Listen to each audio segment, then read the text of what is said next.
There were a few moves the Reds didn't make this trade deadline that we need to address. So we will. As the Reds get set for 3 in Milwaukee, we'll preview that series and Steve talks with a draft pick. That's all on right now. You are Locked On Reds, your daily Cincinnati Reds podcast, part of the Locked On Podcast Network, your team every day. You are Locked On Reds. Thanks for making Locked On Reds your first listen of the day. We are part of the Locked On Podcast Network, and we are free and available on all podcasting platforms. I'm your host, Steve Offenbaker, alongside Jeff Carr, and we have a passion for baseball. We have a passion for the Cincinnati Reds. We've taken that passion and we've turned it into information for you. Jeff and I have both been podcasting about this team for 4 years apiece. That's over 8 years of podcasting experience talking about these Cincinnati Reds. On today's show, we are going to get into the moves that the Reds did not make at the trade deadline and what the impacts of those decisions actually are on the team moving forward. Jeff and I are also going to preview the series with the Milwaukee Brewers that starts tonight. And then to wrap it all up, I have an interview where I sat down with the 2022 round 5 draft pick of the Cincinnati Reds, Cade Hunter. That's a great conversation. Can't wait for you to hear. Today's episode is brought to you by BetOnline. BetOnline has you covered this season with more props, odds, and lines than ever before. BetOnline. It's where the game starts. All right, Jeff. We kind of teased it just for a second there. We talked a lot about the moves that the Reds did make at the trade deadline, but there are several moves that they didn't make that are going to have some impacts on this team moving forward. And we should probably spend a few minutes talking about those and addressing them a little bit. Yeah, there's guys they didn't trade, and then there are guys who they did trade that some people thought that they might sign to extensions. Let's start first with the guys that didn't trade, though, because there's a couple of dudes that are going to remain on this team. We're talking about veteran dudes who were either on expiring deals or seemed like they probably were better off as trade chips. And that starts with Donovan Solano. And I think part of that was just simply health-wise. I think we've mentioned this before on the podcast that had he been healthy all season and had he been producing at the clip that he is right now, he'd have been an easy trade chip, probably even more coveted than Brandon Drury. But it's just teams haven't seen him do it enough in 2022. Oh, yeah, I think you hit the nail on the head. It was all about playing time. I'm actually surprised, even taking that into account, I'm a little bit surprised that he wasn't a throw-in piece on one of these pitcher deals to get just an extra little, kiss of a elevated prospect back in return by adding him in. I'm surprised that didn't happen. But I think that it boils down to he just didn't have enough playing time to show teams that he was really healthy and ready to go help in a postseason push. Yeah, but as far as other guys that were possibly trade candidates go, I think we've talked about this a little bit off air. We really haven't gotten into it in a podcast form, but Kyle Farmer was not traded. I think there's a multi-layered reason to that. You want to kind of start peeling off that first layer? Well, I think the first piece of it there was a little propaganda machine going on there leading up to the trade deadline, talking about, the Reds are taking calls on Kyle Farmer, but their asking price is very, very high. And I think that centers around Barry Larkin telling the masses that Kyle Farmer should get a long-term extension and have the C on his chest and all of those ridiculous things that Barry said in the broadcast booth. I think that's what that was. I think that it was a little bit of fan service that they were saying those things. And ultimately, I think that I'm okay now that they didn't trade him, because I think he's useful as a utility for this team for the next couple of years. What I was worried about was the Reds actually having the intestinal fortitude we'll use for this family-friendly podcast to move him off of shortstop and let us see what we could do for the shortstop of the future. I didn't think they would do that, and they surprised me. David Bell came out yesterday and said that's exactly what they're going to do moving forward. Farmer's going to play third base a lot, and Jose Barrero will be at short. So having done that, I'm okay now that they didn't trade him and they kept him around. But the other piece that they didn't do that that makes me be okay is they did not extend him or buy out his arbitration years or do any wonky stuff. They just are kind of roll status quo with him. I'm a little bit interested to see if they explore that in the offseason. That might be something that still happens. I'm not necessarily advocating for it. I'm just saying that's very likely. But when I think of Kyle Farmer, I think, yes, he's fine. He's a gritty dude. He's a dude who probably is a great clubhouse presence for this team. Everyone has pretty much said that. He's a ball player, Jeff. Yeah, he's a ball player. Yeah, exactly. But I think that the Reds value him far more than any other baseball team in the major leagues. And that is why he didn't get traded, because they basically slapped a price tag on all these dudes. The Reds were able to sell off Luis Castillo. They were able to sell off Tyler Mahle, sell off Brandon Drury for the price tags that they put on them. They put way too high a price tag on Kyle Farmer. It's like whenever you have like that garage sale item that you're like, I don't really want to part with it, but if somebody really wants to give me quite a bit, I'll give it to you. I think that was the case here with him. So that was not something that was ever going to come into fruition. And whether his long-term value is to this team, it's super utility guy, and you're not going to bend over backwards, I hope, to just sign that guy, because, well, there's some guys that they didn't sign, and really two other guys that I had listed on here, but I think we both know why. Mike Minor, Jeff Hoffman weren't traded. To be honest with So yeah. Jeff Hoffman, though, I mean, maybe he hasn't quite done enough this season. I think maybe his window for trade might have been last season in the bullpen. Yeah. But Jeff Hoffman would have been an interesting case. I think he could have been useful to somebody. And then, of course, Mike Minor, unless someone's just looking to raise their home runs allowed total, I can't think of another reason to trade for Mike Minor. Yeah, I think if he were healthy all year, he might be challenging Eric Milton's team record on that. But when I look at those guys, it's pretty obvious for me. The interesting thing here, and we talked about the contract situation with Kyle Farmer and what that could look like in the offseason, there were a couple of guys that reportedly the Reds were at least in some talks with. Now, not necessarily Tyler Mahle, but reports were up until a few days before they traded him, the Reds were talking to Luis Castillo about a contract extension. And now, Nick Kroll dispelled this, but there were some rumors coming out of the front office that they had explored contract negotiations with Brandon Drury. I think that there's two very different reasons as to why they didn't extend both those guys. But let's start with Drury, because everybody sees the numbers that he's putting up this year and say, well, why aren't you buying into that? This one I was okay with. I go back and forth. Yeah, he's hit 20 home runs, but I still look at his career, and this is the outlier year. And the way things went with guys like Scooter Gennett and Derek Dietrich, and there's a lengthy list here in Cincinnati of people that put up a sometimes great half season, sometimes great whole season, but then that's all they had, and it was an outlier.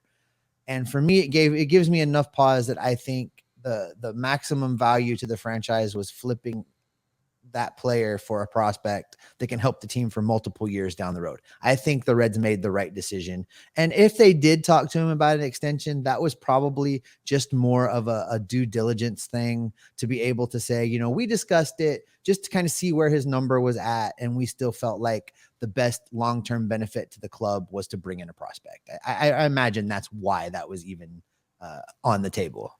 Yeah, I think it's important to note, where a guy comes from and what the reasoning for him coming here is. Just because he has played super well doesn't necessarily mean that was expected. It's been great. I mean, we've been super surprised, super happy with the way that Brandon Drury has played, but he came here on like a $900,000 deal in the middle of spring training, not the beginning of spring training, not the middle of free agency, in the middle of spring training, whenever the Reds were just looking at their roster and like, oh, we need depth. We need something here that we can lean on in case guys get hurt. And then guys got hurt. He got playing time. He took a hold of that playing time. Credit to him. That doesn't necessarily mean that you need to keep him around for a long time, because you're right. This is probably an aberration for him. And even if I'm wrong about that, even if he goes out and has 2 or 3 more seasons of this type of production, I still think if Again, we can't evaluate this trade until 5 years down the road. But, if that prospect from San Diego pans out, then the long-term win belongs to the Reds. So I think there was risk on both sides. Risk for San Diego. They're getting a guy that's going to be a free agent. Risk for the Reds. They're giving up a guy that's been productive to get a prospect back. But there's nothing that says that the Reds can't go out and sign Brandon Drury back for a 1 or 2 year contract this offseason if they really feel like that they missed an opportunity to have him here. It's going to depend a lot, I think, on how he performs in San Diego the rest of the way. And I really think that is the key point here. It's the long-term plan. We're not talking about this year. We're not talking about next year. We're not even really talking about 2024 if you're Nick Krall. Nick Krall is looking down the road with these moves. And that's probably a reason why the Reds didn't package together some crazy deal to try and bring Juan Soto in. Number one, they're never going to be able to sign a guy like that to an extension. But also, by the time that he's ready for that extension, that's when the Reds are just going to start getting good again. So it's all about who is going to be here 3, 4, 5 years down the road, not who's going to be here next year. And really, if their final year is 2024, then you've really got to be honest about where the Reds are going to be. They might very well be a 500 team then. They could stretch it and become a playoff team. But I don't think that is exactly where they're going to be and why they should not just plan to have a guy who has an expiring contract in 2024. I think that's absolutely right. And, on the flip side of that, the extension talks with Luis Castillo, that I thought absolutely had to happen. You could not trade him before you had a serious sit down with his representatives and find out what the number really looks like. And I imagine that his number looked like $30 million a year. I really think that's probably what his number looked like. Now, the number of years. And exactly. I mean, he's pitching at that level that he deserves to be compensated like other pitchers pitching at that level. And I don't think the Reds were ever going to go that high, even if he only wanted, and I'm sure it was more like a 5 or 6 year deal. I can't imagine that the Reds would have even been willing to go that high for a 2 or 3 year deal on an extension. So, but you absolutely have to have that conversation. You have to know. Because the worst thing in the world that could have happened is you trade Luis Castillo and he says, I'm happy in my new home. I would have loved to stay in Cincinnati. I was going to give him a hometown discount. They never asked. That's what you don't want to come out. So, I'm glad that they at least sat down with his people and tried. Yes. And that's the key here. And look, there's probably people already saying these guys are yes men. What are you talking about? You're just defending this organization. No, this is the reality of where we are. This is how the Reds have turned ever since 2020, when it felt like they were all in, and now they're all in on a rebuild. But at least they're all in on something, because I was a little bit worried they were going to waffle between stuff. But I tell you what, Steve, there's a lot of guys that are still left on this roster that are a lot of fun to watch, and they're going to be busy this weekend in Milwaukee. We are going to preview that series, including tonight's pitching matchup of Eric Lauer and Robert Duggar, coming up here in just a moment. But as we look at some guys who might sparkle for the Reds here soon, I need to tell you about the place to get your next sparkly thing. That's BlueNile.com. You can find the piece for your significant other, whether you're trying to pop a question or you're wanting to celebrate a special moment. Go to BlueNile.com today. They've got the jewelry piece for you. You can build a special engagement setting so that it's one of a kind. Everybody always talks about, where'd you get that from? Is it special? Whatever. Like, everybody wants that one of a kind piece. You can do it at BlueNile.com today. Plus, they've got this anniversary sale that's going on, the Blue Nile anniversary sale, where you can save 40% off of fine jewelry. You can also save 25% off engagement settings. That's BlueNile.com and their anniversary sale today. Check it out. And if you're like me and you know a lot more about weighted runs created plus than you do anything when it comes to jewelry, they have experts on hand 24/7 to help you out. BlueNile.com. Check out their anniversary sale today and, shop stress-free. Find your forever piece at BlueNile.com. Thanks for making Locked On Reds your first listen.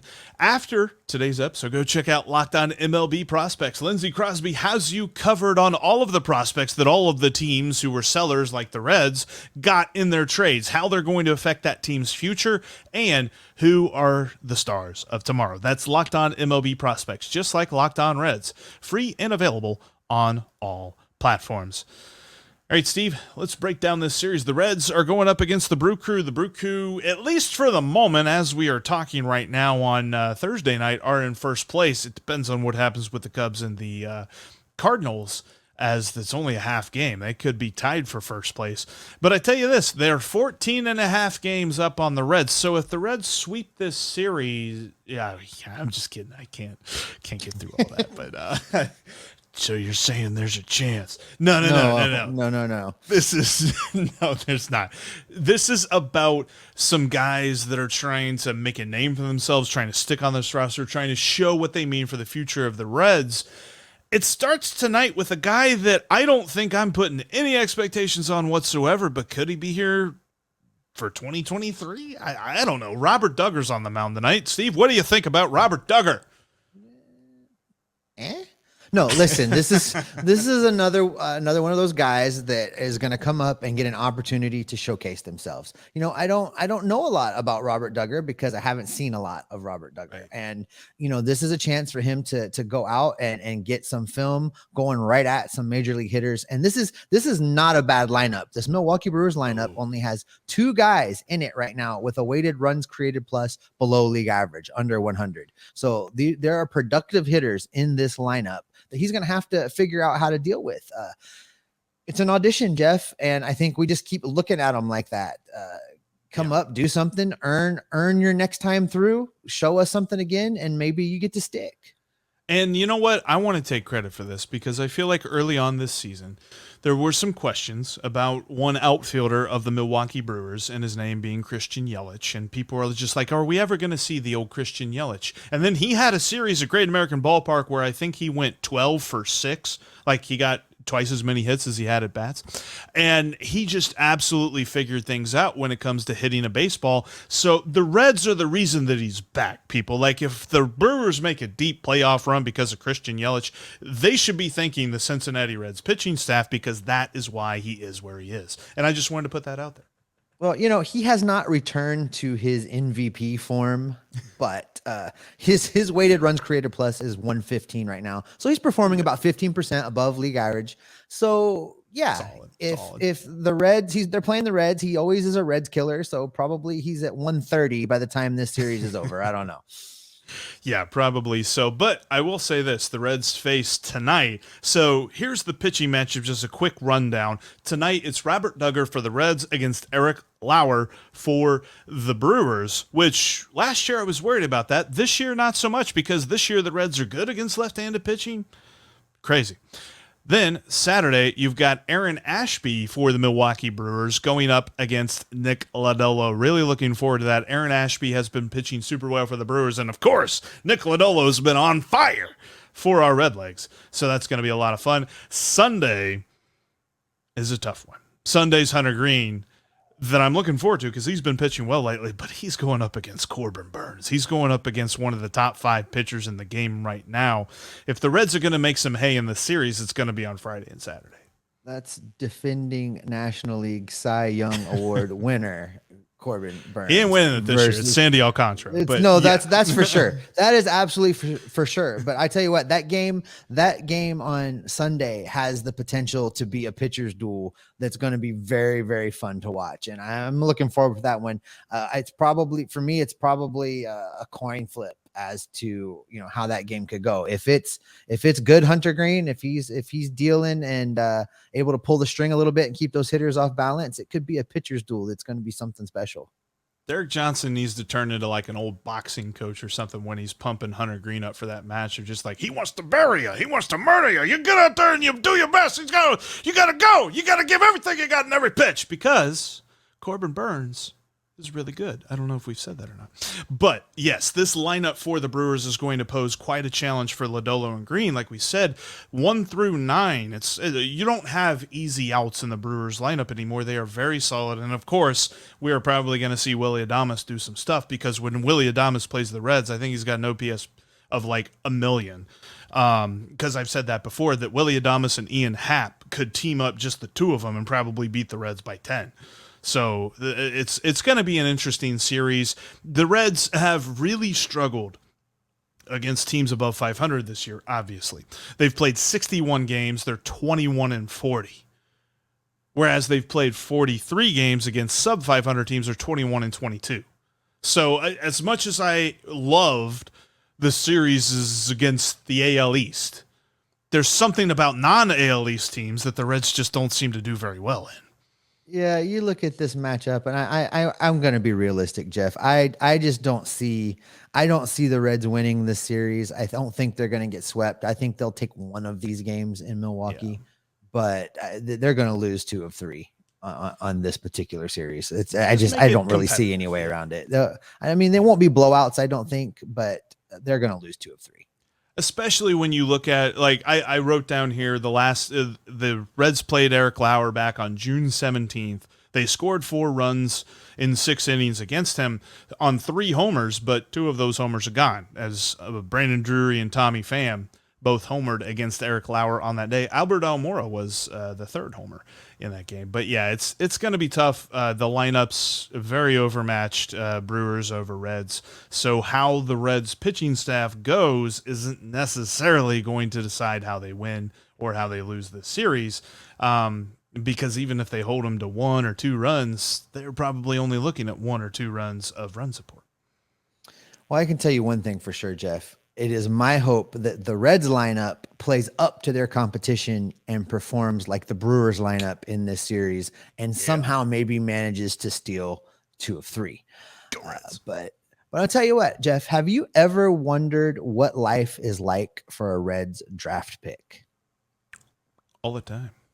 All right. Well, you're going to get to find out exactly what it is like, because I sat down with Cade Hunter today. He is the Reds' 5th round draft pick from this year's draft. And we're going to give you the inside scoop about what it's like for him coming up and joining the Reds organization. But before you get that inside scoop, I want to give you the inside scoop of what you can win over at betonline.net. With Robert Duggar slated to start for the Reds, they are a sizable underdog. Milwaukee is at negative 175 on the money line. The run total over under is 9, though. So that looks intriguing with Eric Lauer, a guy the Reds have hit a bit on the mound for the Brewers. Take the over. Take the over. So everybody bet the under. Jeff says take the over. No, I'm going to go with you, Jeff, on this. I'll take the over. And to do that, you can head over to betonline.net, because it is the fastest and easiest way to check in on all of your betting needs. Find all your favorite sports and events at the #1 online source for the odds, lines, and games. Find reviews and news for every league, including Major League Baseball, the NFL, the NBA, the NHL, and the combat sports. They've even got esports and golf over there. They've got a little something for everybody. BetOnline continues to be the top online resource for all of your sports wagering information. From live in-game betting, scores, and podcasts, they have you covered. Head to betonline.net today and use your mobile device or computer to learn about the action happening right now. BetOnline, it's where the game starts. Hey, if you haven't done so yet, you can follow and subscribe to this podcast on any of the major podcasting platforms, and you can follow us over at YouTube. Click the little bell there so that you get notifications every time we drop something new. Coming up next week, we will continue to have you covered. We will break down this Milwaukee series and get you set for something special that's taking place next week, which is the Reds playing in Iowa for the Field of Dreams game. We will have you covered all along the way. Also, make sure you're following us on Twitter. You can follow me at @SOffenbaker with 2 Fs. You can follow Jeff at Jeff Carr with 3 Fs, and you can follow the show at Locked On Reds. All right, Jeff, I had a great opportunity today to sit down for just a minute and talk with the Reds' fifth round draft pick in Cade Hunter. It was a great opportunity to talk with an up and coming player in the Reds organization. This was the second time that he was drafted, so it was a good conversation with him. He went to college the first time he got drafted and stuck it out and bet on himself, and very excited about this individual. So without further ado, we will go to that interview now. Welcome back. This is John Sadak. While you were away, we had a mound visit, and it looks like they might be making a change. Yep, they're going to the lefty in the bullpen. It's Southpaw Sizzle. Here comes Stephen Offenbaker. Well, now that we fast forward through the college years and you get drafted by the Reds in the fifth round this time, take me through that a little bit. Did you know it was going to be Cincinnati ahead of time? Did you have any conversations? What does a draft look like for a guy the second time through like that? Yeah, pretty much just starts fresh. The only time was, I had a lot more meetings. I had some meetings in the fall this time. And still going through the draft link online. But this one was I went out to the draft combine, which is where I first talked to the Reds. And I talked to a couple of their head front office guys. Had a real good meeting with them. They're actually, obviously get a choice, but they were one of the teams that that I would put pretty high up on my list. The way they discuss, catching development and some of their prospects, and it really stuck out to me. So that was my first conversation with them, and glad that it turned out this way. So what happens then once your name is called? Once they say you're our guy, what's the process like after that? From the drafting scout, and after that, you let it set in for a couple days. They say, and we'll reach out in a couple days, started getting some information. I'm now out in area about 2 weeks. I think this Saturday will be 2 weeks since we've been out here for draft camp. So we've been all, getting to know each other, getting the feel. We've been practicing the ACL team that's out here. And I know eventually they're going to, I think pretty soon, actually within the next, some of us out to Daytona for the low A team. So kind of pretty fast. I know they want us to get out there as soon as possible, and then we'll come back here for instructs and then for spring training. So it kind of moves pretty quickly, and it's been awesome out here, except dry heat out here. Yeah, I come to Goodyear every March, and I love Phoenix in March, but the rest of the year it's a whole different beast.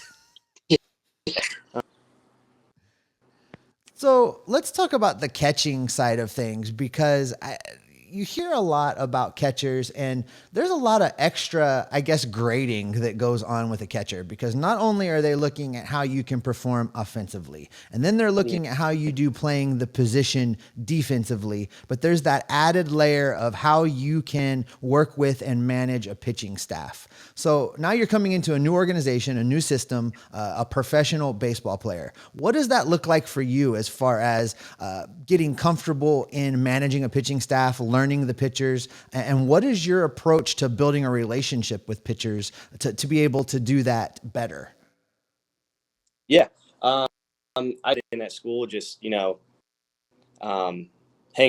out with the pitchers, talking to them. I know I got a pitcher as a roommate, just being comfortable with them off the field, at least with the draft guys I've been around with, building that relationship, comfortability. If you're comfortable with them off the field, it makes it a lot easier with them, with this guy. As far as, some of the new guys, we're catching a lot of bullpens, different pitchers pretty much every time. The big difference, transitions barrier that there is out here, they recommended, especially the catchers and the pitchers, Spanish, so that, you can communicate the signs and stuff like that. So they gave us some resources for that bit. But really just, just being yourself around them, that goes around you, and then you both know what you're getting out in the field, and it makes it, a lot more fun to compete. When you think about your game, if you were asked, and you're about to be asked, in fact, I'm just going to ask you now, describe for me your game. What is great about your game? What are the things you're hoping to work on between now and that first spring training next year to put yourself in the best position to be successful and move through the ranks quickly? Yeah, I like to myself as just an athlete. I know the catching side there's a little bit of stereotype on what a catcher should look like and what they should do. I know I can move well back there, but just what I want to work just solidifying my receiving, get more consistent with that. Corky Miller, our catching coordinator out here, a little bit on some footwork with throwing, because he's really driving home the point that, arm strength doesn't last forever. You got to have for when, your arm doesn't feel good or when you lose it in a couple of time soon. But, just solidifying some of that, things to my game that, I didn't get a chance to, my somewhat short. And, as far as hitting, continuing my routine, what they have to offer. They haven't really, discussed much with us yet. We just evaluations with different technologies and whatnot, but I know they really just want to see us play before swings and mechanics and whatnot. But, just with the little bit I've learned already, just from I'm really excited, to continue to develop that part of my game. That was some good stuff. I'm looking forward to watching him develop through the Reds farm system and seeing exactly what kind of impact he can have. It's also illuminating as the whole prospect. I mean, kind of like we said, talking about getting drafted. That's something that we've not gone through because, well, we're talking about baseball. We're not playing baseball. So there's all that. By the way, you said inside scoop a couple of times there before the Bet Online ad, and now I'm going to go get some ice cream. So that's where we're going to end today's episode. Thank you so much for watching and for listening to the Locked On Reds podcast. Coming up next week, like we said, the Field of Dreams game is coming up. We're going to get you set for that. We're going to look deeper into this farm system and kind of talk about some guys that you can expect to make huge impacts on the Reds in the coming years. You will not want to miss any of that because you want to follow Locked On Reds and make sure that you're with us every single day. Now, as this podcast ends, check out Locked On MLB, as Sully has you covered as the playoff picture starts to get a little bit clearer after the trade deadline. He's going to have you covered every single day over on Locked On MLB. It's just like Locked On Reds, free and available on all platforms.